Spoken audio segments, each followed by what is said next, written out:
Have you ever considered the possibility that our senses are deceiving us about the true nature of the cosmos? They also pose questions to us, as they reflect on our identities, decisions, and created environments. Could it be that our perception of reality is only a complex mental illusion? The foundation of Donald Hoffman's seminal work as a cognitive psychologist is this science fiction-like idea. We used to think the Earth is flat because it looks that way. Pythagoras discovered that we were wrong. Then we thought that the Earth is the unmoving center of the universe, again because it looks that way. Copernicus and Galileo discovered, again, that we were wrong. Galileo then wondered if we might be misinterpreting our experiences in other ways. He wrote, "I think that tastes, odors, colors, and so on reside in consciousness. Hence, if the living creature were removed, all these qualities would be annihilated." Well, neuroscientists tell us that about a third of the brain's cortex is engaged in vision. When you simply open your eyes and look about this room, billions of neurons and trillions of synapses are engaged. Now this is a bit surprising because to the extent that we think about vision at all, we think of it as like a camera that just takes a picture of objective reality as it is. The eye has a lens that focuses an image on the back of the eye where there are 130 million photoreceptors.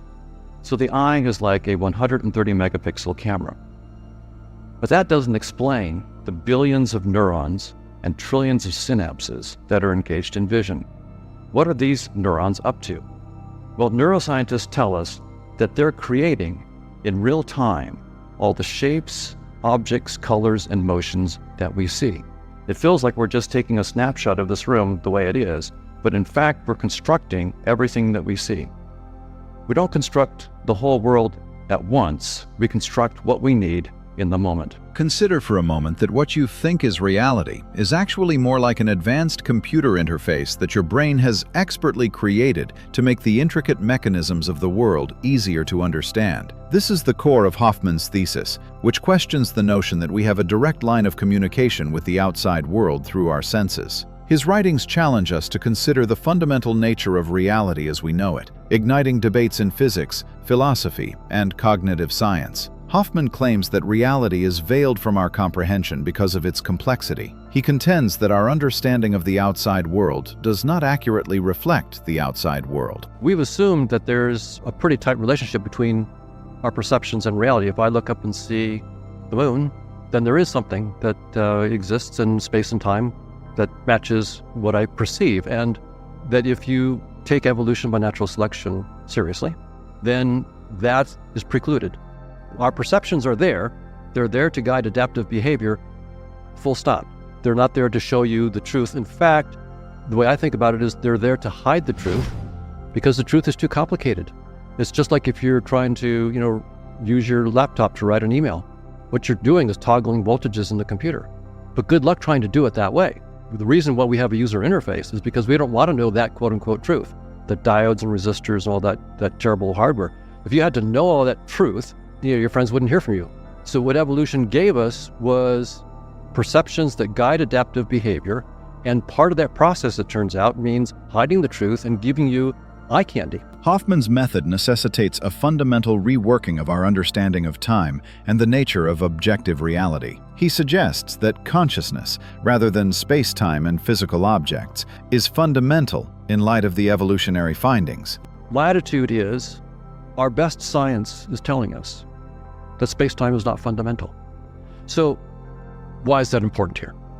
Well, for centuries, deep thinkers thought of earth, air, fire, and water as the fundamental elements.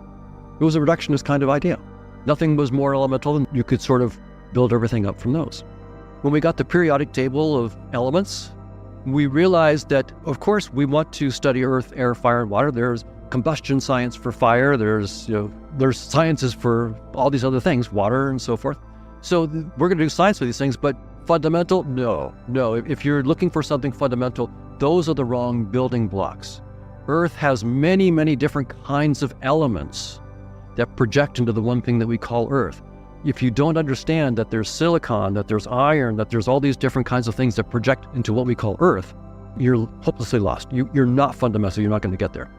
And then after the periodic table, then we came up with quarks, leptons, and gluons, the particles of the standard model of physics. And so we actually now know that if you really want to get fundamental, the periodic table isn't it. It's good for chemistry, and it's just wonderful for chemistry. But if you're trying to go deep fundamental, what is the fundamental science? That's not it. You're going to have to go to quarks, leptons, and gluons, and so forth.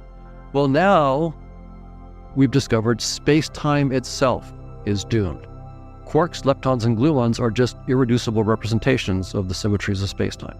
So the whole framework on which consciousness research is being based right now is doomed. And for me, these are my friends and colleagues that are doing this. They're brilliant. My feeling is I'm so sad that they're stuck with this old framework, because if they weren't stuck like with earth, air, fire, and water, you could actually make progress. So it doesn't matter how smart you are. If you start with earth, air, fire, and water, you're not going to get anywhere. I'm looking for a theory beyond space-time that's a dynamical theory. I would love to find a theory of consciousness in which the dynamics of consciousness itself will give rise to the geometry that the physicists are finding beyond space-time. If we can do that, then we'd have a completely different way of looking at how consciousness is related to what we call the brain or the physical world more generally. Right now, all of my brilliant colleagues, they're assuming space-time is fundamental. They're assuming that particles are fundamental. Quarks, gluons, leptons, and so forth. Elements, atoms, and so forth are fundamental, and that therefore neurons and brains are part of objective reality. And that somehow when you get matter that's complicated enough, it will somehow generate conscious experiences by its functional properties. But they're all doing it within space-time. All of the work that's being done on consciousness and its relationship to the brain is all assumed something that our best theories are telling us is doomed, space-time.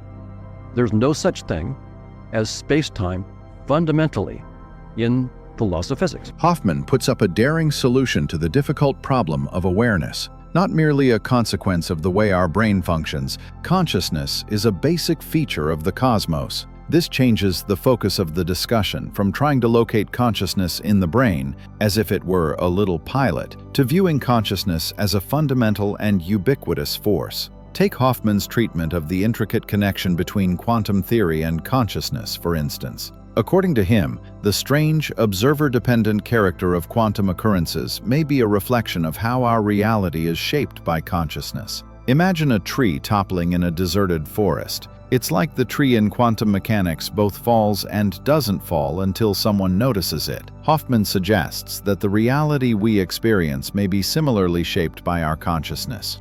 Perhaps reality is some vast interacting network of conscious agents, simple and complex, that cause each other's conscious experiences.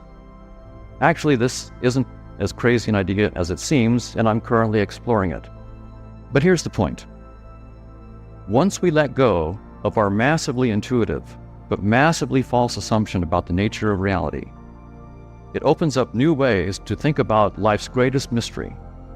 I bet that reality will end up turning out to be more fascinating and unexpected than we'd ever imagined.